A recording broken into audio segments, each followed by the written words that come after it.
Napoléon est indissociable de l'Égypte à cause de la campagne gigantesque qu'il y a menée à la toute fin du XVIIIe siècle. C'était à la fois une expédition militaire et une expédition scientifique. Les scientifiques!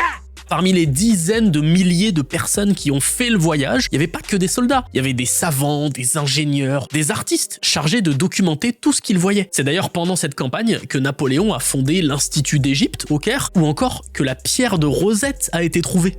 En 1803, l'amiral français Linois arrive devant Bencoolen. C'est un port britannique qui se trouve à Sumatra, en actuelle Indonésie. Et là, moment légendaire les gars. Le gouverneur anglais, qui est persuadé que l'escadre est britannique, l'invite carrément à entrer dans le port, hors de portée des batteries de défense. Parce que généralement, les batteries de défense, elles sont pas orientées vers ton port, quoi. Elles sont orientées vers l'extérieur. Résultat, les marchands se rendent compte que c'est des Français, ils paniquent, ils sabordent leur propre navire. Et les Français, ils en profitent, hein. Ils pillent le port, ils détruisent les entrepôts. C'est une des plus grosses gaffes de l'histoire. Nouvelle-Zélande, ici pas d'invasion, juste une nouvelle opération clandestine. En 1985, des agents de la DGSE ont saboté le Rainbow Warrior, un navire de Greenpeace qui était amarré à Auckland, pour l'empêcher de protester contre les essais nucléaires français dans le Pacifique. L'explosion tue un militant et déclenche une énorme crise diplomatique entre les deux pays. Et puisque la DGSE est une branche militaire du ministère de la Défense, et qu'en plus, dans le cadre précis de cette affaire, c'était bien des militaires, les mecs qui ont fait ça, la Nouvelle-Zélande se retrouve en rouge.